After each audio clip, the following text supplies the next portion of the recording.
Hello तो welcome back my YouTube channel. एक बार आपका फिर से मेरे इस यूट्यूब चैनल पे स्वागत है।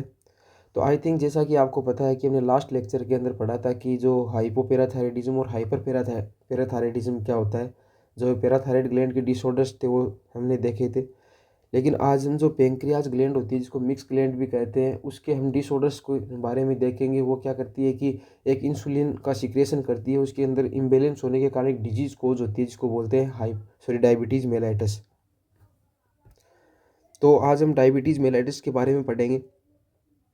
तो सबसे पहले हम डायबिटीज़ मेलाइटिस को जीरो से लेके मतलब टॉप बेसिक से लेके टॉप तक उसको हम पूरा का पूरा हम एडवांस लेवल तक क्या करेंगे, कवर करेंगे और एक वन शॉट वीडियो के अंदर इसको पूरा पढ़ेंगे। तो डायबिटीज़ है हमारे नर्सिंग प्रोफेशन के अंदर मतलब मोस्ट कॉमन डिजीज़ है। यहाँ से बहुत बार कंपटीशन के अंदर क्वेश्चंस भी बहुत बार पुटअप होते हैं और मैक्सिमम अमाउंट पे पुटअप होते हैं। तो आई थिंक ये बहुत ही इंपॉर्टेंट टॉपिक है, तो आप इसको सीरियस होकर पढ़ना। अगर कहीं भी दिक्कत आए तो मैं आपको कमेंट कर देना, मैं आपको उसका दोबारा से वीडियो बना दूंगा या उसको समझा दूंगा अलग से। तो चलो हम इसको बिना देरी किए स्टार्ट करते हैं। तो आई थिंक हम बात कर रहे हैं डायबिटीज़ मेलाइटस क्या होता है। डायबिटीज़ मेलाइटस होता है जो मेनली मैंने बताया डिसऑर्डर होता है, पेंक्रियाज ग्लैंड का डिसऑर्डर होता है। इस चीज़ से आपको पता होगा। तो ये मिक्स ग्लैंड भी इसको बोलते हैं, ये एंडोक्राइन और एक्सोक्राइन दोनों सिक्रेशन करती है। अब डायबिटीज़ मेलाइटस का मतलब यहाँ क्वेश्चन पुटअप होता है डायबिटीज़ मेलाइटस है क्या। इनडायरेक्टली इसका मतलब यही होता है, हमारे दिमाग में हमें पता है कि डायबिटीज़ मेलाइटस का मतलब होता है ग्लूकोज का लेवल हमारी बॉडी के अंदर जब इंक्रीज हो जाता है तो उसको हम डायबिटीज़ मेलाइटस कहते हैं। इसको हम दूसरा हाई बोल सकते हैं हाइपरग्लाइसेमिया, जो हम इसके अंदर आगे डिस्कस भी करेंगे। लेकिन मेन इसके बारे में कुछ बेसिक्स चीज़ें दी गई है कि group of metabolic disease. Group of metabolic disease इसलिए कहते हैं क्योंकि इसमें क्या होता है कि ग्लूकोज का लेवल इनडायरेक्टली क्या हो रहा है, इंक्रीज हो रहा है। वो हो रहा है हमारे फूड से। तो ये मेटाबॉलिक डिजीज है, उसका मेटाबॉलिज्म हुआ फिर ये ब्लड के अंदर इंक्रीज होता है। तो इनडायरेक्टली ये कहाँ से कोज होती है, हमारे भोजन के द्वारा हम जो शुगर खा रहे हैं या उससे ग्लूकोज का लेवल बढ़ रहा है तो इनडायरेक्टली हमारा मेटाबॉलिज्म यहाँ इंक्लूड हो रहा है। तो इसलिए इसको बोलते हैं मेटाबॉलिक डिजीज भी के नाम से भी जानते हैं अगर यहाँ पूछे तो, ग्रुप ऑफ मेटाबॉलिक डिजीज। क्योंकि फूड कन्वर्ट एनर्जी के रूप में मतलब ग्लूकोज के रूप में यहाँ चेंज होता है। इसके बाद मैं बात करता हूँ इन केस ग्लूकोज लेवल अगर इंक्रीज हो गया इन ब्लड मतलब हमारे ब्लड के अंदर, क्योंकि इंसुलिन सिक्रेशन होता है नॉट प्रॉपर अमाउंट, मतलब प्रॉपर अमाउंट में क्या होता है सिक्रिएट नहीं हो पाता है किसी के कारण, किसी भी डिजीज के कारण। तो दिस कंडीशन कॉल्ड हाइपरग्लाइसीमिया। इस कंडीशन को हम हाइपरग्लाइसीमिया कहते हैं। तो हाइपर का मतलब होता है एक्सेसिव, ग्लाइसीमिया का मतलब ग्लूकोज और सीमिया का मतलब होता है blood.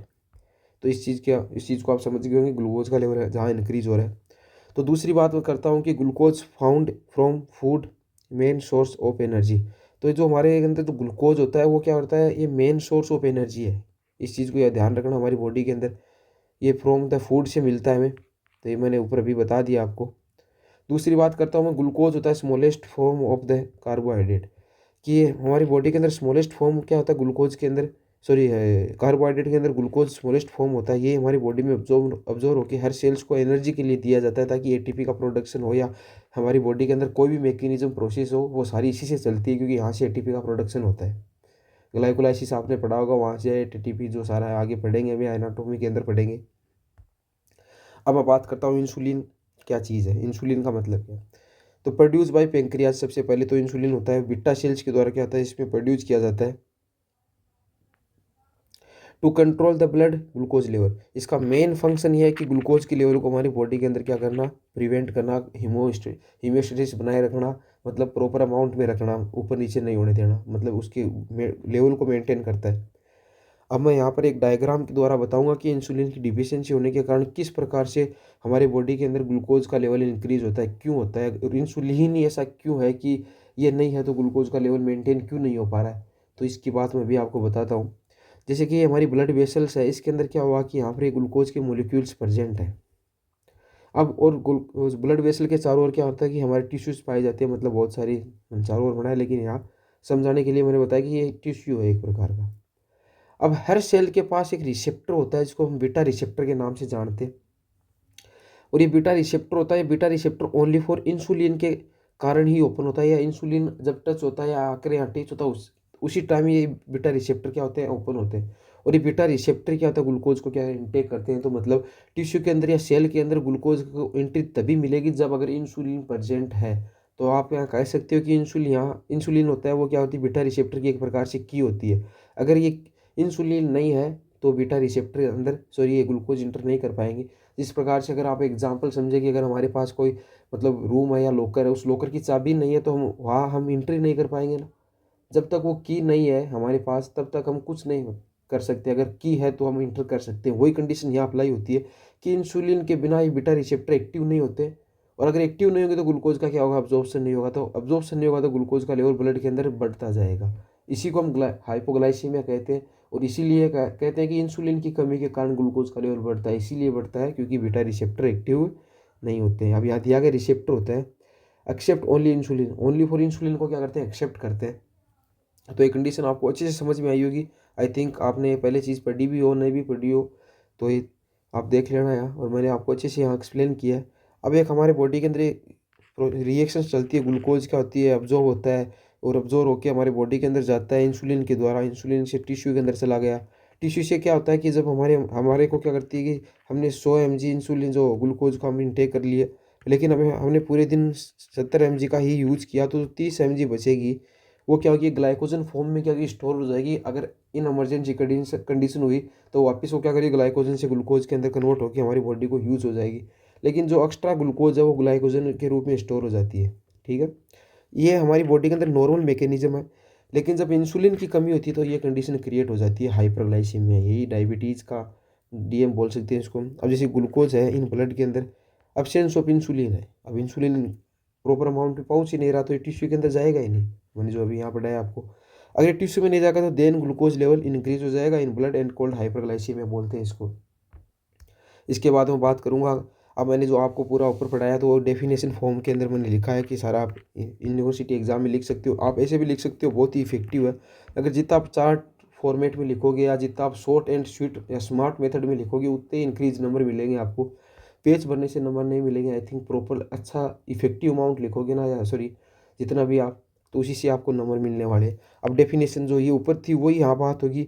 In group of metabolic disease characterise by high level of sugar का लेवल बढ़ जाएगा इन ब्लड, तो इसको बोलते हैं हाइपरग्लाइसेमिया। इसके कारण क्या होता है, रिजल्ट देखेंगे, फॉर्म डिफेक्ट ऑफ इंसुलिन, ये इंसुलिन की डिफिशियंसी के कारण होता है सिक्रेशन, और या insulin action of both.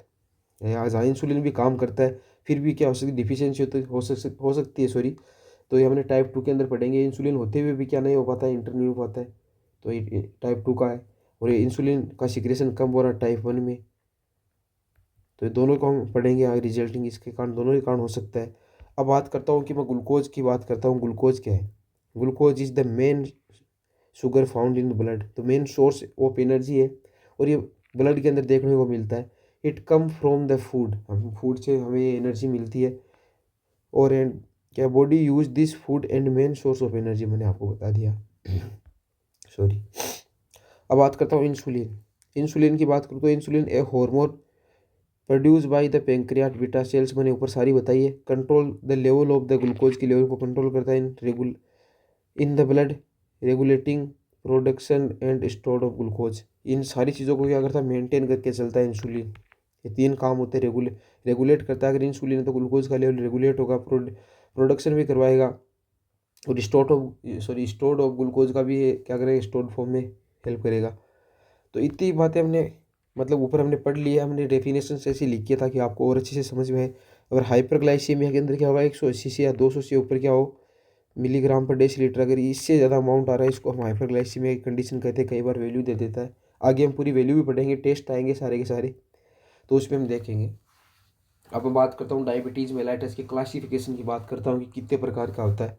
Mainly हमने अभी तक ये टाइप 1 टाइप 2 ये आपने सुना होगा मैक्सिमम, लेकिन एक होता है गेस्टेशनल डायबिटीज़ मेलाइटस भी होता है जो प्रेगनेंसी की कंडीशन के दौरान ड्यूरेशन में होता है।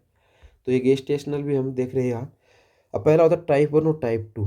टाइप 1 होता है इंसुलिन डिपेंडेंट होता है, मतलब इसमें इंसुलिन की जरूरत पड़ेगी। अगर कमी हो रही है, सिक्रेशन नहीं हो रहा तो हमें इंसुलिन की जरूरत पड़ती है। इंसुलिन डिपेंडेंसी होती है। ये होता है नॉन इंसुलिन डिपेंडेंट होता है डायबिटीज़ मेलाइटस। यहाँ इंसुलिन की जरूरत नहीं पड़ती, इसलिए नहीं पड़ती क्योंकि यहाँ सिक्रेशन हो रहा है, लेकिन यहाँ कुछ और दिक्कत है। अब बात करता हूँ your body does not make insulin, मतलब इंसुलिन नहीं बना रही इसलिए डिपेंड है। Your body can not use, यहाँ यूज़ नहीं कर रही है होने के बाद यूज़ नहीं कर रहा है। कुछ लोगों के पास पैसा होता है तो वो यूज़ कर लेते हैं, और कुछ के पास होते हुए भी वो नहीं करते। आई थिंक मतलब मैं बोलना चाहता हूँ कि कुछ लोग ऐसे होते हैं कि किसी का दिल बड़ा होता है ना, बोलते हैं इसके पास पैसे हैं, फिर भी क्या करता है, यूज़ नहीं करता है, कंजूस है। कुछ लोग ऐसे होते हैं जिनके पास पैसे भी नहीं होते लेकिन खर्चा करने से वो डरते नहीं। आई थिंक ऐसा कुछ कहने का मतलब है। तो कैन नॉट बी यूज़ हो गया। दूसरी तीसरी बात करता हूँ, 1 in 10 पीपल आर। तो टाइप 1 होती है ना, ये 10 में से एक व्यक्ति को होती है। तो ये क्या टाइप 1 होगा, 10 में से एक व्यक्ति को होती है। मोस्टली अकर इन यंग, ये यंग में देखी जाती है, अडल्ट एंड चाइल्ड्स के अंदर देखने को मिलती है। और ये क्या होता है, यूजुअली जेनेटिक होता है, ऑटोनोमिक होता है। ये सारा का सारा तो ये टाइप 1 होती है, ऑटोनोमिक बोल सकते हैं या ऑटो इम्यून बोल सकते हैं। और जेनेटिक होती है, मतलब हमारे माता पिता या हमारी फैमिली में पहले से है ये कंडीशन, तो इसलिए टाइप 1 वहाँ से हमको मिलती है, बाई बर्थ मिलती है। अब टाइप 2 होती है, यहाँ इंसुलिन तो है लेकिन यूज़ नहीं हो रहा है। अब क्या करेंगे, इंसुलिन इट मेक और या डज नॉट मेक इंसुलिन, ये बात मैंने ऊपर बोली कि ये होने के बाद भी यहाँ क्या है, उसका यूज़ नहीं। अब ये जो टाइप 2 होती है ना, मतलब हर 10 व्यक्ति में, 10 में से हर 9 व्यक्ति के अंदर डायबिटीज़ 2 देखी जाएगी, टाइप 2 देखी जाएगी। ये मेनली एज पर्सन होते हैं, 40 से 45 के ऊपर जो एज पर्सन होते हैं उनमें देखी जाती है। Later in the client life due to obesity, ये ओबिसिटी के कारण भी हो सकता है कि मतलब कोई पेशेंट है, ओबिसिटी के कारण भी टाइप 2 में इंसुलिन देखी जा सकती है। अब इंसुलिन तो सॉरी डायबिटीज़ देखी जा सकती है। तो आगे इसके अंदर हम कोज पढ़ेंगे तो हम दोनों को हम क्लियरिफिकेशन हो जाएगा। अब एक होता है गेस्टेशनल डायबिटीज़ होता है, ये कहते हैं यू डूइंग प्रेगनेंसी, ये प्रेगनेंसी के दौरान होती है, सिमिलर टू टाइप 2। मतलब सारे के सारे सिम्टम्स यही होंगे लेकिन ये मेनली प्रेगनेंसी में देखी जाती है, इसलिए कोई गेस्टेशनल बोलते हैं। ठीक है, अब मैं बात करता हूँ कोज एंड रिस्क फैक्टर, किस कारण से डायबिटीज़ होती है और क्या इसके रिस्क फैक्टर हो सकते हैं। ओवर वेट हो गया, ओवर वेट होने के कारण हमारी बॉडी के अंदर क्या होता है, एनर्जी की का क्या तो जो डिस्ट्रीब्यूशन नहीं हो पाता, ब्लड के अंदर क्या बढ़ जाते हैं, ग्लूकोज का लेवल बढ़ने लगता है, तो इसको हाइपरग्लाइसीमिया हो जाएगा। ओबिसिटी वही बात है, ओवरवेट या ओबिसिटी हो गई, मोटापा हो गया, इसके कारण भी हो जाता है। इनएक्टिविटी, अगर हमारी बॉडी के अंदर कोई एक्टिविटी नहीं है तो हमारे के अंदर क्या होगा कि ग्लूकोज का जो इंटेक या जो मेटाबॉलिज्म नहीं हो पाएगा, हम उसका यूज़ नहीं कर पाएंगे। तो अब मतलब हम पूरे दिन सेडेटिव लाइफ स्टाइल जी रहे हैं। अगर हमने 100 ग्राम में जो ग्लूकोज अगर पूरे दिन में हमने इंटेक किया है, तो हम किसी प्रकार की एक्टिविटी नहीं है तो उसका मेटाबॉलिज्म ही नहीं होगा, मतलब हमारी बॉडी में यूज़ ही नहीं आएगा। तो यूज़ नहीं आएगा तो ये ब्लड के अंदर तो लेवल बढ़ ही रहा है ना, तो इसके कारण क्या हो जाए, इनएक्टिव के कारण भी ग्लूकोज का लेवल बढ़ता है। ये सेडेटरी लाइफ स्टाइल सेम कंडीशन है, इनएक्टिव के कारण, मतलब सेडेटरी लाइफ स्टाइल के कारण यही होता है। सेडेटरी मतलब होता है आलसी लाइफ स्टाइल जीते हैं ना, उसमें भी यही देखने को मिलता है, कोई एक्टिविटी नहीं होता, एक्सरसाइज कुछ नहीं करते हैं हम, उसका यूज़ ही नहीं करते। Can develop people who are not obese या ओबेज सॉरी ओवरवेट, कई बार क्या होता है कि मोटे पर्सन या जो ओवरवेट होता है उनमें नहीं, पतले पर्सन में भी ये देखने को मिल जाता है। थिन पर्सन होते हैं कैन नॉट डेवलप, मतलब ये मेनली इन्हीं में नहीं देखा जाता है, ये जो थिन पर्सन होते हैं उनमें भी हो सकती है। ये कोई मेन कारण नहीं है टाइप 2 के, समझ रहे हो, या डायबिटीज मेलाइटिस की बोल सकते हो, ये थिन पर्सन को भी हो सकती है। एज होता है type 2 mostly occur in the old age, type 2 होती है ओल्ड एज में देखी जाती है। और फैमिली हिस्ट्री जीन्स भी हो सकता है कारण, कि जो मैंने अभी टाइप 1 पढ़ाया था कि ये जेनेटिक होती है, तो ये जीन्स का भी यहाँ देखने को मिलता है। एक होता है पूर डाइट लेते हैं उसके कारण भी डायबिटीज़ का कोज हो सकती है। ठीक है, अब मैं बात करता हूँ पैथोफिजियोलॉजी। पैथोफिजियोलॉजी मतलब ये किस प्रकार से डायबिटीज़ में है जो हुआ है वो किस प्रकार से कोज हुई है, इसकी क्या प्रोसेस हुई, कहाँ से स्टार्ट हुई और कहाँ पर तक ये जाके। तो सबसे पहले मैं बात करता हूँ कि कुछ जैसे कि हमारी फैट हो गया, liver, muscles, cell do not response to insulin, insulin के प्रति कोई रिस्पॉन्स नहीं दे रहे क्योंकि बीटा रिसेप्टर एक्टिव नहीं हो रहे। ठीक है, तो एज ए रिजल्ट, तो इस जो इसका रिजल्ट है, blood sugar not get in to these the cells to be stored form energy, तो ये हमारी सेल्स के अंदर नहीं जाएगा, स्टोर्ड फॉर्म में नहीं जाएगा, तो ये हमारे ब्लड के अंदर ही पड़ा रहेगा। स्टोर्ड नहीं होगा तो ब्लड में रहेगा ना, अब ब्लड में रहेगा तो वेन शुगर के नॉट इंटर द सेल्स के अंदर नहीं जाएगा, तो high level of sugar blood build into the blood, तो ये ब्लड के अंदर इसका लेवल बढ़ जाएगा। तो इसके कारण क्या होगा कि blood unable to sugar for energy, अब जो क्या होगा, ब्लड होता है अनेबल हो जाएगा तो शुगर फॉर एनर्जी, तो ये एनर्जी का लेवल यहाँ बढ़ता जाएगा तो ये अनेबल रहेगा। अब इसके कारण क्या हो जाएगा, हाइपरग्लाइसीमिया, तो यही होता है सिम्टम्स ऑफ डायबिटीज मेलाइटिस। तो इस कंडीशन के कारण इसको ही क्या कहते हैं, हाइपरग्लाइसीमिया। तो ये सिम्टम्स है डायबिटीज मेलाइटिस यहाँ जो क्रिएट हो जाएगा या डेराइव्ड हो जाएगा। ये हमने इतना पढ़ लिया कि इसका हमने कॉज रिस्क फैक्टर पढ़ लिए, क्लासिफिकेशन देख लिया, पैथोफिजियोलॉजी देख ली। अब हमें क्या है, इसके साइन एंड सिम्टम्स देखने से कौन सी साइन एंड सिम्टम्स है जिससे हमें पता चल जाए कि इसको डायबिटीज़ का ये पेशेंट है। तो मेनली सबसे जो पॉपुलर जो मेथड है, जो साइन एंड सिम्टम्स है, वो क्लासिकल जो साइन सिम्टम्स बोलते हैं 3P के नाम से आता है। पोलीयूरिया, पोलीडिस्पिया, सॉरी हाँ, डिप्सिया और पोलीफेजिया। ये तीन होता है, क्या होता है, मोस्ट क्लासिफिकेशन साइन है। इनको आपको याद रखना है। पोलीयूरिया का मतलब होता है एक्सेसिव यूरिनेशन होगा। एक्सेसिव यूरिनेशन इसलिए होगा कि ब्लड में क्या होगा, ग्लूकोज का लेवल बढ़ेगा। ग्लूकोज का लेवल बढ़ेगा तो अब ब्लड का लेवल बढ़ रहा है तो इसमें क्या, यूरिन का लेवल भी बढ़ेगा। तो यूरिन का लेवल बढ़ रहा है तो इसके कारण क्या होगा कि हमारे के यूरिनेशन ज़्यादा होगा। पोलीडिप्सिया, अब यूरिनेशन ज़्यादा हो रहा है तो डिहाइड्रेशन की कंडीशन क्रिएट हो रही है, जिसके कारण में प्यास भी ज़्यादा लगेगी, तो इसको डिप्सिया कह सकते हैं। अब सबसे इंपॉर्टेंट बात है कि पॉलीफेजिया से क्या रिलेशन है इसका। अब पॉलीफेजिया किस पर क्यों हो रहा है, तो पॉलीफेजिया इसलिए हो रहा है कि अगर हमारी जो टिश्यू है, हमारे या सेल्स हैं, उन तक ग्लूकोज पहुंच नहीं पा रही है, कि हमारी क्या, जो मैं इस पेन से लिख देता हूँ कि हमारा ब्लड, ये वेसल थी, यहाँ मैंने सेल्स बना दी बहुत सारी, और ये हमारा जो ग्लूकोज का लेवल था, ठीक है।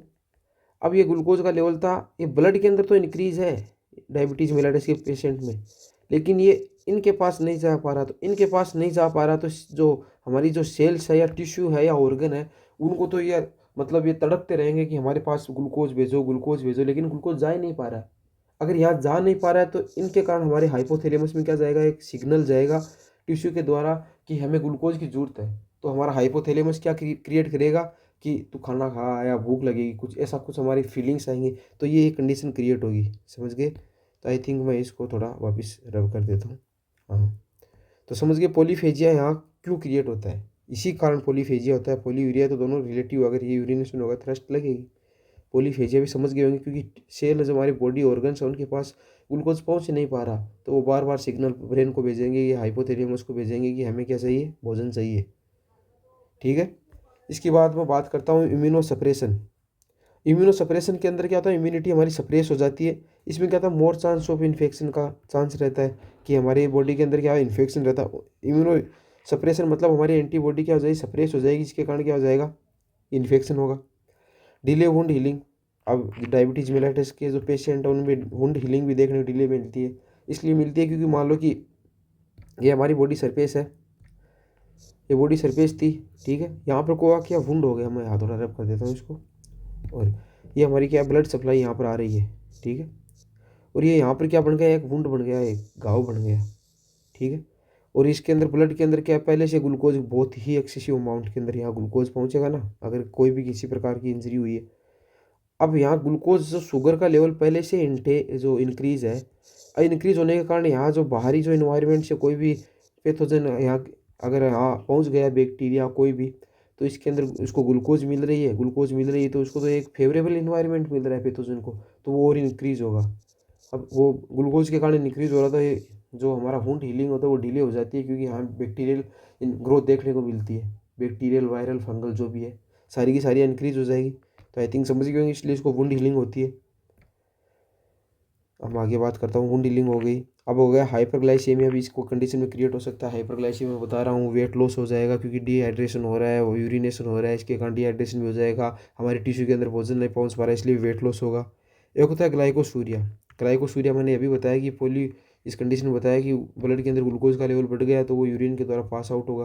अब पास आउट होगा तो इसी को कहते हैं ग्लूकोज इन यूरिन। अगर यूरिन के अंदर ग्लूकोज का लेवल आ रहा है उसको बोलते हैं पॉलीसूरिया, सॉरी ग्लाइकोसूरिया, सॉरी ग्लाइकोसूरिया कहते हैं इसको, ग्लूकोज इन द यूरिन। अगर यूरिन के अंदर ग्लूकोज देखा जा रहा है उसको ग्लाइकोसूरिया कहते हैं। फिर एक होता है फटीक, थकान होती है, लेथार्जी हो जाएगा। फिर होगा फंगल वेजाइनल इन्फेक्शन, वही कंडीशन, अगर जिस प्रकार वुंड के ऊपर जो ओपन इन्वायरमेंट मिलता है, तो वेजाइना के अंदर भी क्या होता है कि हमारे जो लैक्टोबैसिलस जो बैक्टीरिया होते हैं उनको भी क्या हो जाता है कि इन्वायरमेंट जो फंगल इन्फेक्शन का इन्वायरमेंट मिल जाएगा, क्योंकि यहाँ जो ब्लड सप्लाई आ रही है ग्लूकोज का लेवल इंक्रीज हो जाएगा, तो फंगल इन्फेक्शन देखने के चांस मिलेंगे। इसी प्रकार हमारे जो इतने सारे कन्फ्यूजन हो रहे, तो इसमें क्या, सॉरी, जो साइन एंड सिम्टम्स इसके कारण क्या कन्फ्यूजन और मूड स्विंग हो गए, क्योंकि हमारी बॉडी के अंदर मतलब एक अलग ही इन्वायरमेंट चल रहा है, हाइपोथैलेमस के अकॉर्डिंग नहीं चल रहा है सब कुछ, हमारी ब्रेन के अकॉर्डिंग नहीं चल रहा है। ब्रेन तो बोल रहा है कि तेरे को भूख लग रही है, जबकि भूख तो कितनी भी खा लो, हम खाना खा लो, लेकिन उसको टिश्यू को नहीं मिल पा रहा है। टिश्यू बोलेगी हमारे पास तो वजन आया ही नहीं, ब्रेन ने बोला कि मैंने तो सप्लाई करवा दिया। तो ये सारी कन्फ्यूजन क्रिएट हो जाएंगी बॉडी के अंदर। फिर बात करूँगा, ये तो आपको बहुत अच्छे से समझ में आएगा। हमें आगे भी बहुत आगे कवर करना है कि वन शॉट में पढ़ाना चाहता हूँ मैं, ताकि 2 लेक्चर ना हो। अब आगे बात करता हूँ डायग्नोसिस। अब डायग्नोसिस किस प्रकार करेंगे कि कन्फर्मेटिव मतलब टेस्ट करेंगे कि इसको मेनली डायबिटीज़ ही है। तो सबसे पहले हम हिस्ट्री कलेक्शन करेंगे, फिजिकल एग्जामिनेशन करेंगे। हिस्ट्री कलेक्शन में देखेंगे उसका पहले फैमिली को किसी को कोई दिक्कत तो नहीं थी। फिजिकल एग्जामिनेशन के अंदर मैंने जो ये हमने पोली 3P साइंस पढ़े थे, फिजिकल एग्जामिनेशन के अंदर क्या हो जाए मतलब देखे जा सकते हैं। ठीक है, अब इसके अंदर कुछ टेस्ट होते हैं, वो यहाँ हम परफॉर्म करेंगे डायग्नोसिस में। फास्टिंग ब्लड शुगर मतलब खाना खाने से पहले हम जो ब्लड का लेवल चेक करते हैं उसको बोलते हैं फास्टिंग ब्लड शुगर। कितनी आ रही है, नॉर्मल से 70 से 100 होती है। ठीक है, एक होता है random blood sugar. Random blood sugar का मतलब होता है कि ये कभी भी चेक की जा सकती है, खाना खाने के बाद, पहले, 2 घंटे बाद, 5 घंटे बाद। ये रेंडम ब्लड शुगर इसलिए चेक करते हैं क्योंकि कई बार क्या होता है कि इमरजेंसी के अंदर कोई पेशेंट आता है तो उसको ऐसे थोड़ी कहते हैं कि तेरा तो एक्सीडेंट हुआ है, अब तुझे तो थोड़ी देर के लिए खाली पेट रहना पड़ेगा, हम तो शुगर बाद में चेक करेंगे, इतने में तो वो सल्ट जाएगा। तो इसलिए हम उसको रेंडम ब्लड शुगर, इसलिए इसका एक अलग जो क्या बोलते हैं रेंज, हम जो शेप मानते हैं इसके अंदर, क्या कौन सी कितनी रेंज हो सकती है आपके अकॉर्डिंग। इसके अंदर होता है कि 100 से ऊपर होती है और 41 तक होती है। ठीक है, तो ये वाली रेंडम ब्लड शुगर का जो रेंज अलग होती है, फास्टिंग की रेंज अलग होती है। फास्टिंग की मैंने आपको 70 से 100 बताई है, रेंडम की यहाँ दी हुई है 141 से मैंने बता दिया। सॉरी, नॉर्मली 140 तक होती है, मैंने अभी बताया था ना आपको 140 तक होती है 100 से। इसके बाद करता हूँ पेरेंडाइल, पीपी होता है, इसको बोलते हैं पीपी बोलते हैं। ये होता है आफ्टर 2 आवर मील, खाना खाने के 2 घंटे बाद हम कोई क्या करते हैं, जब जो ब्लड शुगर चेक करते हैं उसको बोलते हैं पोस्ट पेरेंडियल। तो पीपी शॉर्ट में उसको पीपी कहते हैं। ठीक है, इसको आरबीएस कहते हैं। आप ने ये आरबीएस तो देखा ही होगा, हॉस्पिटल के सबसे पहले हम जाते हैं, हमको कहते हैं जो आरबीएस ले लो, इसका इसका मतलब होता है रेंडम ब्लड शुगर। एक होता है ओजीटीटी, ये एक टेस्ट होता है, मतलब ओरल ग्लूकोज टॉलरेंस टेस्ट होता है। ये मेनली प्रेग्नेंट लेडी में किया जाता है, कन्फर्मेटिव होता है टेस्ट गेस्टेशनल डायबिटीज़ के अंदर। इसके बाद बात करता हूँ HbA1c होता है। ये 3 मंथ की ग्लूकोज लेवल को क्या करता है, डिटेक्ट करता है कि 3 मंथ मतलब ग्लूकोज का ग्राफ, इंसुलिन का ग्राफ क्या चल रहा था, ग्लूकोज का लेवल क्या था। इसके बाद बात करता हूँ ग्लूकोज बाइंड विथ। तो HbA1c था ना, इसका मतलब होता है कि 3 मंथ तक क्या करेगा, हमारी जो इंसुलिन के लेवल को क्या करेगा, जो ग्लूकोज का लेवल है कि 3 महीने पहले, मतलब मैं आज आज का अगर मैं चेक करवाने गया तो इससे पहले के 3 महीने तक ग्लूकोज का लेवल हमारी बॉडी के अंदर क्या चल रहा था वो इस टेस्ट के अंदर पता चल जाता है। अगर कंटिन्यू अगर हाई आ रहा है 3 महीने से, 1 महीने से, 2 महीने से, तो इससे कन्फर्म हो जाएगा कि इसको इतने दिनों से क्या है, डायबिटीज़ का मतलब डायबिटीज़ है इतने दिन से, मतलब ग्लूकोज इसमें क्या हो जाएगा, बाइंड हो जाएगा हीमोग्लोबिन के साथ। ठीक है, एक होता है यूरिन टेस्ट। अब एक हम यूरिन टेस्ट भी करके पता लगा सकते हैं कि इसको डायबिटीज़ है। तो ग्लाइकोसूरिया मतलब ग्लूकोज का लेवल, अगर हम यूरिन टेस्ट करेंगे, यूरिन के अंदर ग्लूकोज से लेवल आ रहा है, इसका मतलब होता है इसको ग्लाइकोसूरिया। क्योंकि यूरिन के साथ तभी ग्लूकोज आएगा जब वो क्या होगा, ब्लड के अंदर इंक्रीज होगा। तो आई थिंक इतनी चीज़ें आपको याद रखनी है। हम ये fast, random, fast, OGTT, HbA1c आगे पढ़ेंगे, सारी की सारी अभी अभी पढ़ेंगे जस्ट। तो अब यहाँ मैंने जो टेस्ट लिखे हैं इसकी नॉर्मल रेंज मैंने पूरी लिख दी है, ताकि कन्फ्यूजन ना हो, एक ही पैराग्राफ के अंदर आ जाएगी। इसको बोलते हैं फास्टिंग होता है, नॉर्मल होता है 70 से 100 mg/dl होती है। और इसकी प्री डायबिटिक की जो स्टेज होती है 100 से 125 मिलीग्राम पर डेसीलीटर होती है। और डायबिटिक कंडीशन में होता है 126 से ऊपर चला जाता है, तब डायबिटीज़ कंडीशन हम प्रीफर करते हैं। फास्टिंग शुगर अगर चेक कर रहे हैं तो, अगर किसी ने खाना खाने के बाद या रेंडम चेक कर रहा है तो रेंडम के अंदर आएगा 140 तक आ रहा है तो नॉर्मल मानेंगे। 140 से 199, 41 मान लेते हैं क्योंकि 40 तो नॉर्मल में आ गया। 141 आ गया, 199 आ गया, इसके अंदर होगा मिलीग्राम पर डेसीलीटर, ये pre terminal stage, pre diabetic stage है। और 200 से अगर ऊपर आ गया तो डायबिटिक कन्फर्मेटिव हो गया कि डायबिटीज़ का पेशेंट है। OGTT और PP के अंदर भी सेम ही रेंज रहेगी। तो ये तीनों के अंदर सेम रेंज रहती है, तो कन्फ्यूजन नहीं होंगी। फास्टिंग के अंदर अलग रहती है, आपको याद रखना है। एक होता है HbA1c होता है, अगर इसका जो रेंज आ रही है 6% आ रही है तो नॉर्मल मानेंगे। अगर 6 से 7 आ रही है तो ये हो जाएगी प्री टर्मिनल हो जाएगी। अब 6 से 7 का मतलब ये 6 पॉइंट से भी ऊपर हो जाएगा। क्योंकि अब यहाँ बोलोगे आपने 140 लिया तो यहाँ 140 या 199 तो नहीं लिखा, ये एक लॉन्ग रेंज है तो 1 पॉइंट का कोई फर्क नहीं है, यहाँ तो रेंज ही एक की है। तो इसलिए 6.1 भी आ रहा है तो वो प्री में आ जाएगा। और 6 तो इसमें नॉर्मल मान रहे हैं, अगर 0.1 भी बढ़ गया ना तो वो इसके अंदर चला जाएगा। और ये 7 से ज़्यादा हो गया तो डायबिटिक पेशेंट होगा। अब हम सारे टेस्टों की एक बार थोड़ा ब्रीफ में देख लेते हैं क्या होते हैं, ये हमने पढ़े भी हैं पहले। तो HbA1c की बात करता हूँ। HbA1c होता है, ये होता है ग्लाइको साइटेड हीमोग्लोबिन, मतलब ये ग्लूकोज के साथ अटैच हो जाता है, तो इसको हम ये इस नाम से भी जानते हैं। It is the binding of the glucose with the haemoglobin, haemoglobin glucose के साथ बाइंड हो जाता है, फाउंड इन ब्लड, ब्लड में ये लेवल बढ़ जाएगा इसका। It is give information about 3 month या 9 डेज, या ये एक चीज़ ध्यान रखना, ये कन्फ्यूजन कर देगा कई बार। MCQ क्वेश्चन आया और वहाँ आपको 3 मंथ देखा आपने और 9 डेज और 12 वीक, तो अब कोई मतलब एग्जामिनर ने क्वेश्चन पुटअप किया और आपको यहाँ दे दिया 3 वीक, 12 वीक, 9 वीक, 10 वीक, तो आपके माइंड में अगर 3 मंथ रहेगा, ये चीज़ें याद नहीं रहेगी आगे वाली, तो ये 3 मंथ आपको वहाँ याद नहीं आएगा, या मंथ था कि वीक था, तो आप 3 दे के टिक कर दोगे। जबकि मंथ है ना, मंथ में अगला क्वेश्चन एग्जामिनर 90 डेज भी लिखेगा तो उसका मतलब 3 मंथ है, 12 वीक लिख रहा है तो उसका मतलब 3 मंथ है, या 3 मंथ लिख रहा है तो है ही। तो तीनों अगर वो क्वेश्चन में दे सकता है, इस प्रकार से भी दे सकता है, तो आपको अलर्ट रहना है। ये डेज दे रहा है, वीक दे रहा है, मंथ दे रहा है, उसके अकॉर्डिंग आंसर करना। तो 3 मंथ आपको बेसिक याद रखना है और इसके अकॉर्डिंग आप चेंज कर लेना। अब आगे बात करता हूँ, OGTT की बात करता हूँ, ओरल ग्लूकोज टॉलरेंस टेस्ट होता है। इसमें क्या होता है कि ये प्रेगनेंसी के दौरान क्या होता है, डायग्नोस्टिक टेस्ट होता है प्रेगनेंसी में। अगर ग्लूकोज का लेवल हमें चेक करना OGTT के अंदर, तो इस प्रकार से करेंगे। इसकी कुछ स्टेप्स होती है, किस प्रकार करते हैं। तो सबसे पहले हम क्या करते हैं कि पेशेंट को फास्टिंग सैंपल आफ्टर, मतलब फास्टिंग इसका सैंपल लेंगे, ठीक है। सैंपल ले लिया, 6 से 8 आवर तक हमने सैंपल ले, उसके बाद हम क्या करेंगे, उसको 75 ग्राम क्या करेंगे, ग्लूकोज इंटेक करवाएंगे ओरली। इंटेक करने के बाद उसका क्या होगा, लेवल बढ़ेगा। तो एवरी 30 मिनट होता है, प्रत्येक 30 मिनट के बाद हम उसका सैंपल लेंगे। पहला सैंपल 30 मिनट या 1 घंटे के बाद हम लेंगे, दूसरा इसकी 30 मिनट बाद या 1 घंटे बाद लेंगे। अब मैं यहाँ दो वैल्यू इसलिए लिख रहा हूँ, पहले की बुक्स के अंदर 1 आवर दिया था, लेकिन आप उसको चेंज करके 30 मिनट कर दिया, तो इसको हम करेक्ट भी मानने लग गए। अगर कोई क्वेश्चन के अंदर ऑप्शन के अंदर 30 मिनट और 1 आवर दोनों आ रहा है, तो आपको 30 मिनट करना है, क्योंकि ये एक्यूरेट हो गया कि करंट के अंदर यही चल रहा है। अगर एग्जाम जो थी यूनिवर्सिटी एग्जाम में, 1 आवर भी लिख सकते हो, 30 मिनट भी लिख सकते हो, वहाँ कोई इश्यू नहीं है ऐसा। तो ये इसका OGTT के अंदर स्टेप्स हैं। पहले सिंपल जो फास्टिंग शुगर लेंगे 75 ग्राम, ये ग्लूकोज देंगे, फिर एवरी 30 मिनट के बाद ये लंबे लंबे समय तक इसका हम टेस्ट करेंगे। अगर बढ़ा हुआ आ रहा है तो समझ जाएंगे कि इसके अंदर ये डायबिटीज़ है। तो हमने क्या, साइन सिम्टम्स पढ़ लिया, क्लासिफिकेशन पढ़ लिया, और इसमें अंदर पैथोफिजियोलॉजी पढ़ लिया, कॉज एंड रिस्क फैक्टर पढ़ लिया, ठीक है।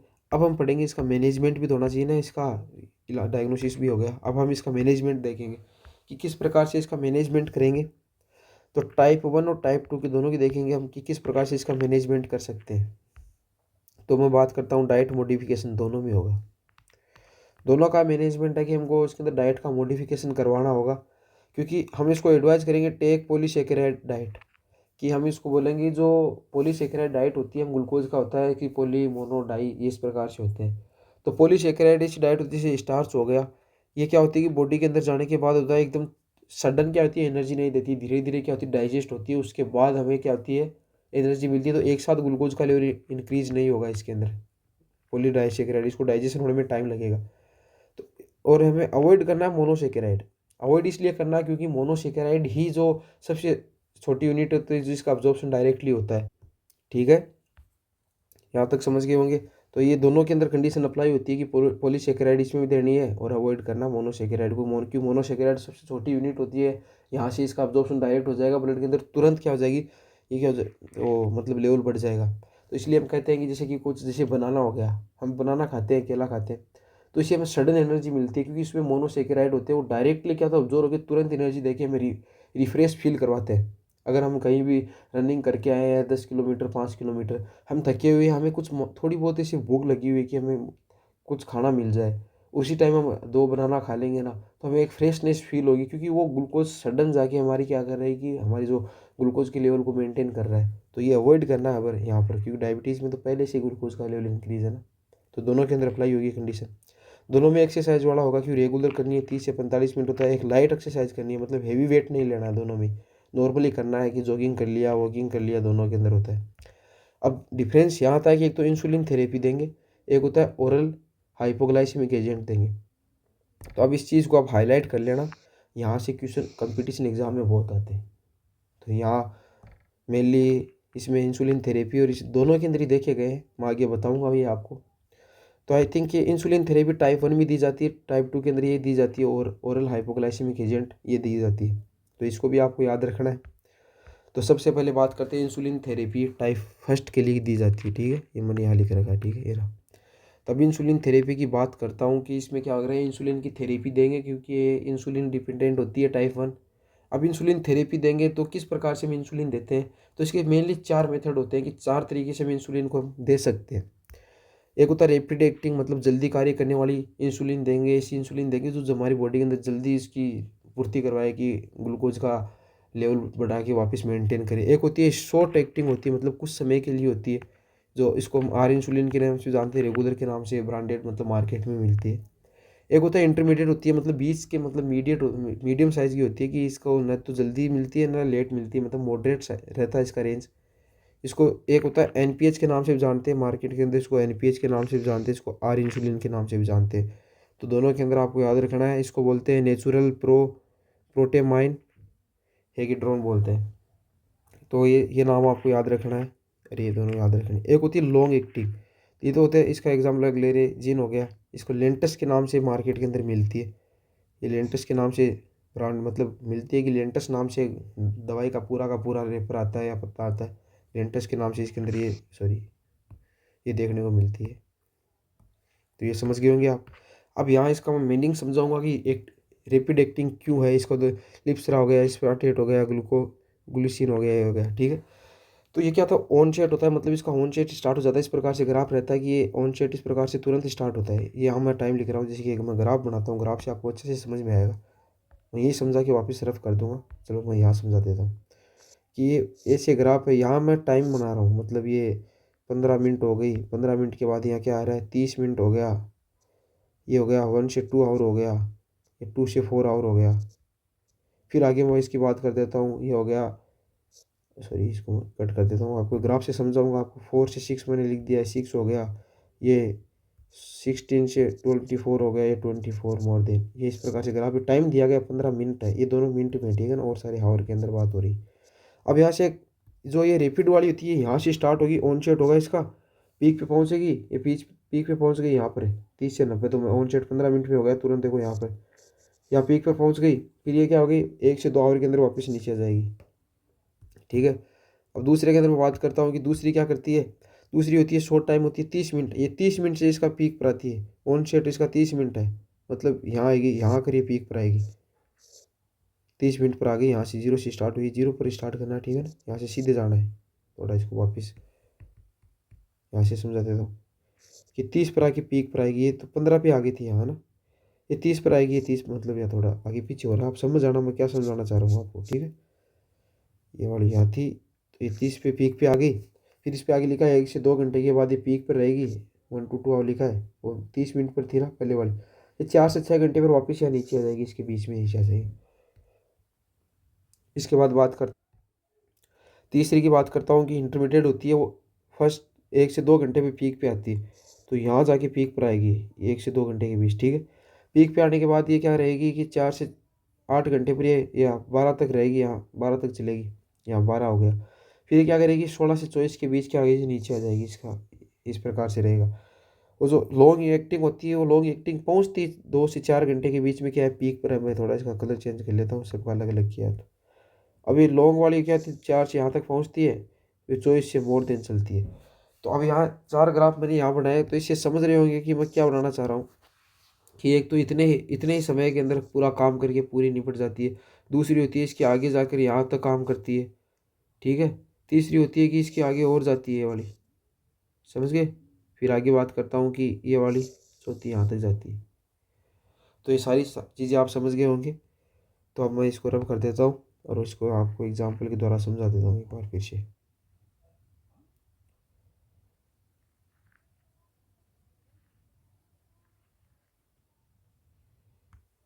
ठीक है, वो लाइन तो वापस खींच देंगे, सॉरी।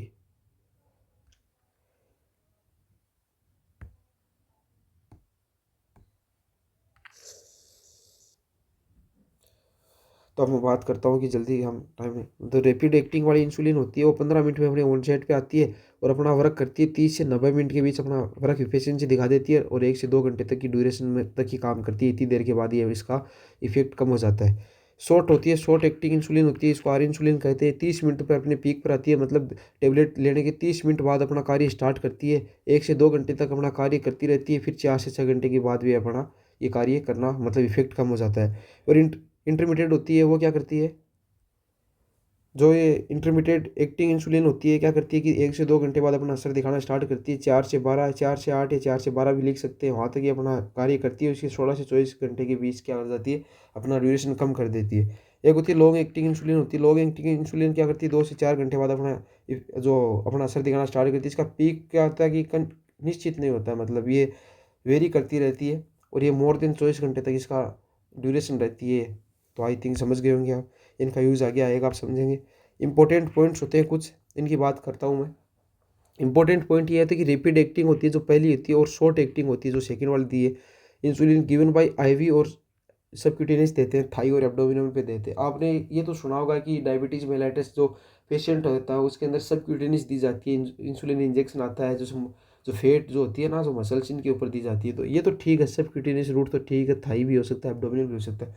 लेकिन यहाँ आईवी क्यों लिखा है, आई थिंक इसका पता है आपको। यहाँ आईवी इसलिए लिखा है क्योंकि ये रैपिड मतलब इमरजेंसी कंडीशन में दी जाती है कि जल्दी से जल्दी ग्लूकोज का लेवल डिक्रीज आए, वरना पेशेंट किसी भी मतलब हाइपरग्लाइसीमिया के कारण डेथ भी हो सकती है। तो रैपिड उसका एक असर लाने के लिए सीधा हम ब्लड के अंदर देंगे और ग्लूकोज का लेवल को जल्दी से जल्दी डिक्रीज करेंगे, इसलिए उसको आईवी भी देते हैं। और को हम आईवी नहीं देते हैं, इसी इन दो को ही देते हैं इसलिए। तीसरी होती है इंटरमीडिएट एंड लॉन्ग एक्टिंग होती है, गिवन बाय सबक्यूटेनियस रूट दी जाती है, ठीक है।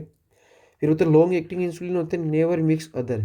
लॉन्ग जो होती है, लॉन्ग एक्टिंग वाली होती है, उसको ना तो रैपिड के साथ, ना इंटरमीडिएट के साथ, ना शॉर्ट के साथ हम मिक्स करेंगे। इसलिए मिक्स नहीं करेंगे क्योंकि इसकी तो ड्यूरेशन काम करने की क्षमता पहले से 24 घंटे, क्या ही मिक्स करेंगे इसको। इसको इसलिए मिक्स नहीं करते कि मान लो कि कोई पेशेंट है, ओल्ड एज पर्सन है, उसको जो डायबिटीज़ टाइप 2 देखने को मिल रही है। अब उस पेशेंट में क्या करना है कि ऐसी मेडिसिन देनी है वो लंबे समय तक वर्क करे, कि ग्लूकोज की लेवल को 24 घंटे तक मेंटेन रखे। तो ऐसी ड्रग देंगे ना, तो इसलिए इसको हम मिक्स नहीं करते। अगर मान लो मैंने मिक्स कर दी रैपिड वाली, तो वो तो 2 घंटे तक ही अपना काम दिखाएगी ना, उसके बाद उसको फिर से टेबलेट लेनी पड़ेगी। तो इसलिए लॉन्ग के अंदर हम इसको मिक्स नहीं करते।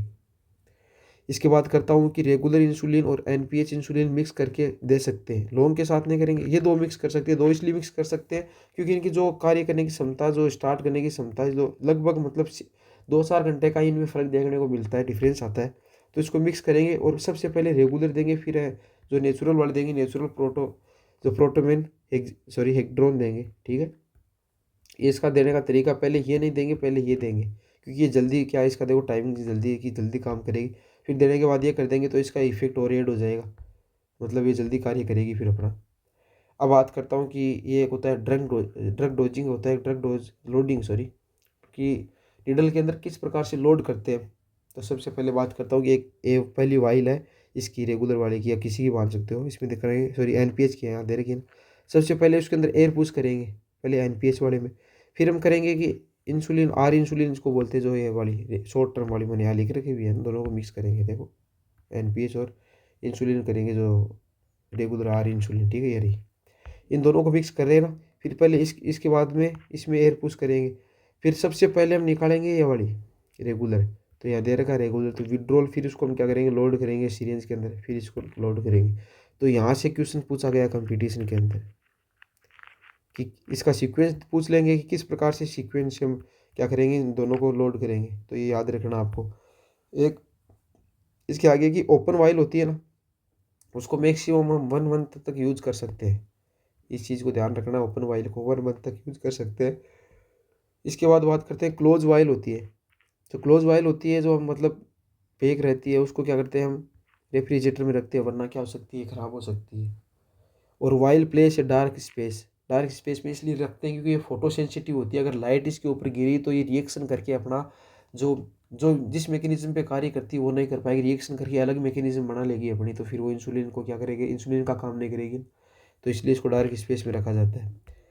और कुछ सम साइड इफ़ेक्ट्स भी देखे जाते हैं हमारी बॉडी के अंदर, कि किस प्रकार के साइड इफ़ेक्ट्स हैं, कि ये जो मेडिसिन ले रहे हैं उनसे साइड इफ़ेक्ट्स भी हो सकते हैं। तो एक होता है एलर्जिक रिएक्शन क्रिएट हो जाएंगी, क्योंकि जो इंसुलिन के इंजेक्शन होता है पहले से क्या होता है कि एलर्जी की जो सेंसिटिविटी करते हैं हमारे के अंदर एलर्जी, जो एक प्रकार से क्या बोलते हैं कि हमारे डिम्पल बन जाता है या कोई राउंड सर्कल बन जाता है, क्योंकि वहाँ के जो टिश्यू होता है वो डैमेज हो जाते हैं।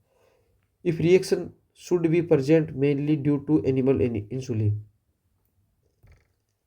सो stopped replace with human insulin. अब इसमें बोला गया कि अगर मान लो कि हमें किसी प्रकार की एनिमल इंसुलिन हमने ली है, मतलब एनिमल से, जैसे पिग होता है, सुअर से भी हम इंसुलिन निकालते हैं, वो भी इसके अंदर हम देते हैं। अगर मान लो उससे किसी प्रकार की एलर्जी हो रही है तो उसको हम तुरंत स्टॉप करके रिप्लेस कर देंगे, ह्यूमन इंसुलिन देंगे उसको, जो पीसीआर टेक्निक के द्वारा हम इंक्रीज लार्ज अमाउंट में बनाते हैं वो देंगे। फिर एक होता है लिपोस्ट्रोपी, बोलते हैं लिपोस्ट्रोपी, एक वर्ड आता है इसमें, कहता है अब नॉर्मल चेंजेस आता है स्किन में और एडिपोज टिश्यू के अंदर। अब मैंने अभी बताया था स्किन एडिपोज में इसलिए आता है क्योंकि सेंसिटिविटी है, मतलब ये ज़्यादा क्या करती है, सेंसिटिव रहती है और वहाँ की स्किन को क्या कर देगी, जला देगी, वहाँ डिम्पल बना देगी या सर्कल बना देगी। तो इसमें दो टर्म आते हैं, वो देखना आप। एक होती है लिपोएस्ट्रोपी, यहाँ एस लगा था, या लिपोएस्ट्रोपी, एक होता है लिपो हाइपरट्रोपी। अब लिपोएस्ट्रोपी क्या मतलब होता है, ड्यू टू एनिमल इंसुलिन के कारण क्या होता है, डिम्पल बन जाता है, मैंने अभी बोला आपको, ये वाला डिम्पल लाइक स्किन हो जाती है इसके अंदर प्रजेंट।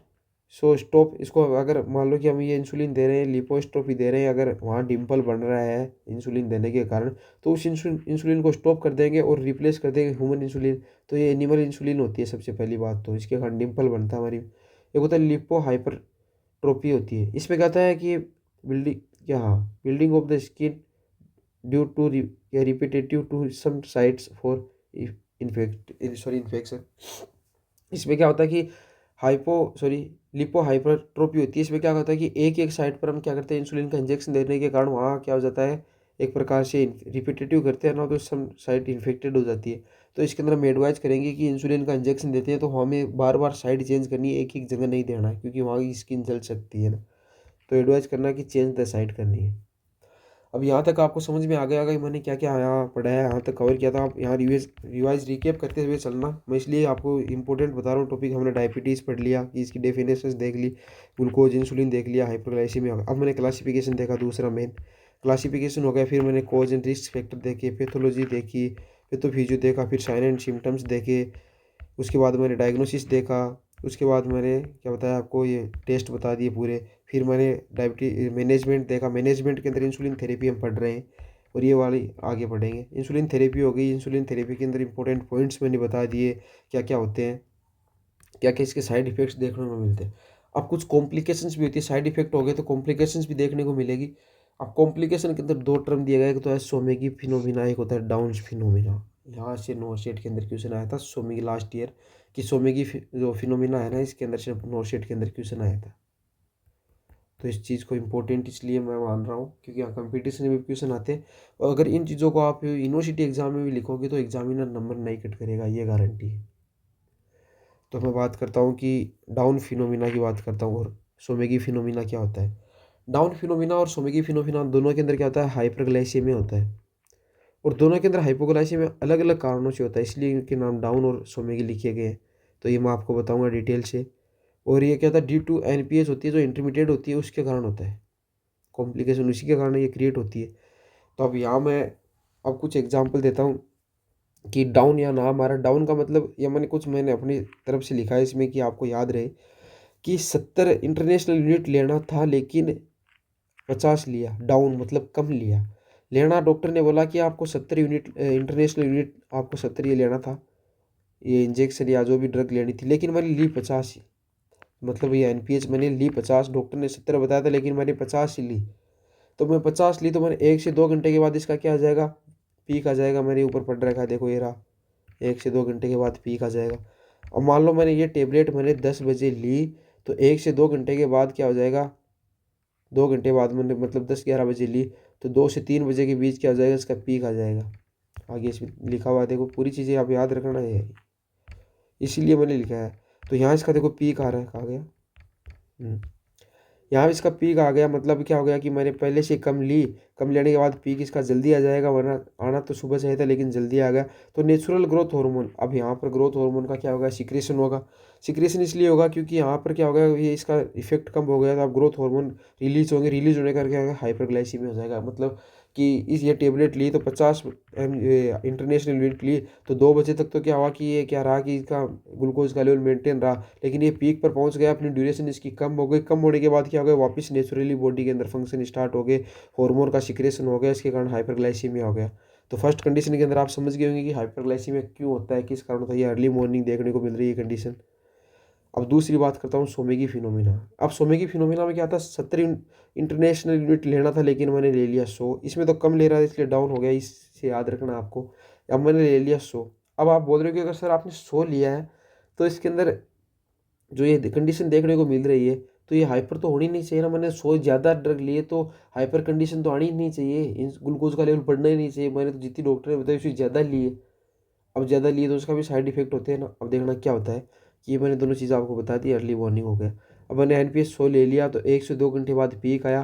पीक आने पर क्या हुआ कि मैंने ज़्यादा ली, ज़्यादा लेने से हाइपोग्लाइसीमिक कंडीशन क्रिएट हो गई। कम लेने पर तो हाइपर ही था, ये रहा। ये तो कंडीशन आपको मतलब पूरी सेट हो रही दिमाग में, ठीक है सर। अब मैंने ये NPS ज़्यादा लिया तो हाइपो वाली कंडीशन क्रिएट हो गई।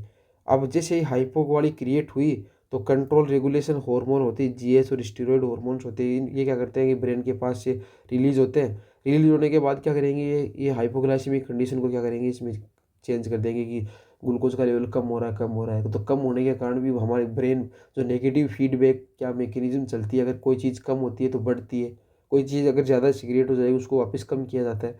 तो मैंने ड्रग ज़्यादा ली, ड्रग के द्वारा मैंने इसको कम कर दिया, लेकिन नेगेटिव फीडबैक के द्वारा ये वापस बढ़ जाएगी क्योंकि डायबिटीज़ तो पहले से ही थी।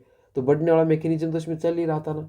अब हाइपो हुआ, हाइपो होते ही डायबिटीज़ मेलाइटिस को क्या हुआ कि यार इसके अंदर पहले से कम क्यों, मतलब कम क्यों रहा है, मैं तो ज़्यादा सीख मतलब ग्लूकोज का लेवल मैं तो ऐसे ही बढ़ा रहा हूँ, तो ये वापस बढ़ जाएगा। आई थिंक ये चीज़ समझ में आएगी आपको। अगर नहीं आई हो ना, एक बार रिपीट करना, फिर भी नहीं आई हो तो कमेंट जरूर करना, मैं आपको फिर से एक्सप्लेन करूँगा डिटेल से।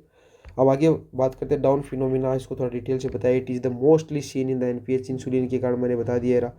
इट इज़ डिक्रीज हो जाएगा इंसुलिन, अगर हम लेना मेरे को 70 चाहिए था लेकिन मैंने क्या किया, इंसुलिन क्या डिक्रीज अमाउंट में लिया। तो नाइट टाइम होता है, नाइट टाइम के अंदर 2 से 3 बजे के बीच पीक लेवल पर पहुंच जाएगा और दैट टाइम द नेचुरली वाले रिलीज होने का बाद डेवलप ही हो जाएगा। तो ये होता है due to insufficient insulin at the time. इस टाइम क्या होगा कि मैंने 50 ही लिया, अगर मैं 70 लेता तो मेंटेन रहता ना। अब मैंने 50 लिया तो अनसफिशियंट रहा, तो इसी कारण इंसुलिन का लेवल वापस बढ़ने लगा, तो ग्लूकोज का लेवल वापस बढ़ जाएगा अर्ली मॉर्निंग। ये कंडीशन थी, इसको याद करने का। डी का मतलब होता है D D D, down decrease, D मतलब डी मतलब देते रहो, मतलब डी मतलब लिया ना, टेक किया, इसकी बात कर रहा है मेडिसिन। डी मतलब कम देती ली थी। अब इसके अंदर ट्रीटमेंट में एडवाइज करेंगे increase the dose of insulin की डोज बढ़ानी है आपको। दूसरी होता है सोमेगी फिनोमिना, वही बात है, इंक्रीज अमाउंट ऑफ इंसुलिन। अगर इंसुलिन को बहुत ज़्यादा अमाउंट में लेंगे तो ये क्या क्या कर देगा, हाइपो वाली कंडीशन क्रिएट कर देगा। अगर मैं अवॉइड डिनर कर रहा हूँ, अगर मैंने खाना ही नहीं खाया तो ग्लूकोज का लेवल ऐसे ही कम हो जाएगा, तो हाइपो वाली कंडीशन हो गई। तो अब बॉडी के अंदर क्या होगा, ये काउंटर रेगुलेशन हार्मोन रिलीज होंगे, GH और स्टीरॉयड हार्मोन, ये वापस क्या कर देंगे, हाइपो को हाइपर की कंडीशन में ला देंगे और ये अर्ली मॉर्निंग देखने को मिलेगा। तो आप सोचोगे कि मैं कम ले रहा हूँ तो भी हाइपर हो रहा है, ज़्यादा ले रहा हूँ तो भी हाइपर हो रहा है, तो ये इसी कारण हो रहा है। इस चीज़ को आपको ध्यान में रखना है। और यहाँ से क्वेश्चन भी पुटअप होते हैं, लास्ट टाइम इस वाले फॉर्मेट से क्वेश्चन आया था, देख लो, नो सेट की क्वेश्चन यहाँ से क्रिएट होते हैं, कुछ अलग नहीं है। ये कंपटीशन लेवल का ही चल रहा है, और यूनिवर्सिटी एग्जाम में अगर ये लिख के आते हो तो शानदार नंबर मिलेंगे। थोड़ी लिखने से कुछ नहीं होता है, इसके अंदर आपको ये लिखने पड़ते हैं। एडवाइस करेंगे इन डोज को क्या करना है, वापस डिक्रीज करना, कि एक नॉर्मल रेंज में लेना है। अब मैं बात करता हूँ आगे, इंसुलिनोमा हो गया, मतलब इसमें होता है इंक्रीज इंसुलिन का लेवल इंक्रीज हो जाएगा। इंसुलिन का लेवल इंक्रीज हो रहा है तो इसके अंदर क्या होगा, एक ट्राइड बनेगा। मैंने ये इसलिए बनाया इतना बड़ा फॉर्मेट, इसके अंदर दो ही चीज़ है कि इंसुलिन का लेवल इंक्रीज हो रहा था, हाइपोग्लाइसेमिक कंडीशन हो सकती है। लेकिन यहाँ इस बेबी नोटसेट के अंदर एक क्वेश्चन पूछा गया था, विपल क्या होता है। विपल होता है कि इंसुलिनोमा के अंदर होता है कि मतलब विपल के अंदर इंसुलिन का लेवल इंक्रीज होता है। इंसुलिन का लेवल इंक्रीज होने के कारण क्या क्या कंडीशन होती है, फिर क्या इसका ट्रीटमेंट होता है, ये इस चीज़ के अंदर, इस ट्राइड के अंदर हम समझेंगे। अगर ये विपल ट्राइड का मतलब 3 कोने हो गए, इस प्रकार से ट्राइड बोल रहे हैं। इंसुलिन का लेवल इंक्रीज हो रहा है तो हाइपोग्लाइसीमिया हो जाएगा, क्योंकि इंसुलिन का लेवल इंक्रीज होगा तो ग्लूकोज के लेवल को डिक्रीज करेगा, उसको बोलते हैं हाइपोग्लाइसीमिया। अगर हाइपोग्लाइसीमिया हुआ तो ये चेंज इस brain function confusion and Altered level of consciousness. अब क्या होगा, हाइपोग्लाइसीमिया हो गया मतलब ग्लूकोज का लेवल कम हो जाएगा ना, तो ये सफोकेशन कन्फ्यूजन स्टार्ट हो जाएगी। बॉडी वाले जो टिश्यूज रहते हैं वो सारे के सारे मतलब इस प्रकार से तड़पते रहेंगे कि ग्लूकोज नहीं आ रहा, ग्लूकोज नहीं आ रहा। तो इस कारण क्या होता है, कन्फ्यूजन होगा, अल्टर्ड लेवल कॉन्शियसनेस भी, मतलब हम बेहोशी की कंडीशन में जाने लग जाएंगे जब हमारी बॉडी के अंदर ग्लूकोज नहीं मिलता उस टाइम पर।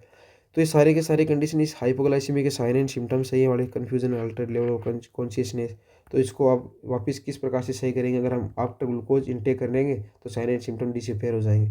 तो ये था इंसुलिनोमा के अंदर ग्लूकोज का इंसुलिन का लेवल इंक्रीज होता है, इस टर्म के मीनिंग ये है। अगर विपल्स ट्राइड पूछे तो आप इस प्रकार से तीनों बना सकते हो, इस चीज़ को याद रखना। अब बात करता हूँ टाइप 2 के अंदर होता है OH फैक्टर। मैंने यहाँ टाइप 1 के अंदर ये बताया था ना आपको, इंसुलिन थेरेपी, इसकी तो बात हो गई। अब मैं बात करता हूँ इसकी ओरल हाइपोग्लाइसेमिक एजेंट की बात करता हूँ।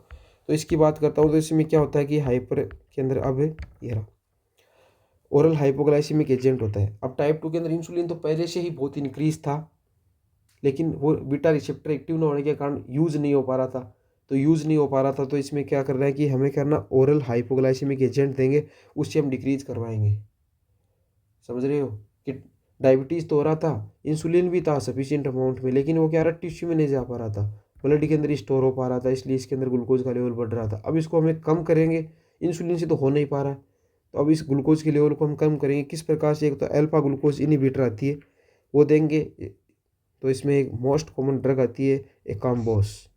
एकाम्बोस देंगे। एकाम्बोस का मतलब होता है कि ये क्या करती है, इनटेक विथ फर्स्ट बाइट। इसको हम क्या करेंगे, जब हम फर्स्ट निवाला खाते हैं, मतलब फर्स्ट का जो बाइट लेते हैं उसके साथ हम इसको इनटेक करेगा एकाम्बोस को। इसके बाद होता है इंसुलिन सेंसिटिव, इंसुलिन सेंसाइट, ये एक ड्रग होती है, सॉरी, जो इंसुलिन होती है, इसमें क्या होता है कि मेटाफॉर्मिन होता है, एक मेटाफॉर्मिन ड्रग होती है। थोड़ी सी तबीयत ख़राब हो रखी है, इसलिए वीडियो को मुझे को पॉज करना पड़ा, तो इसके लिए सॉरी।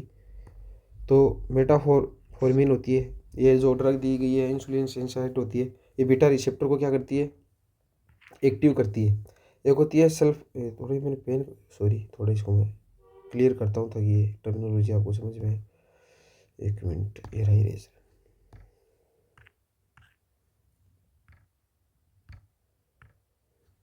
Sorry sorry.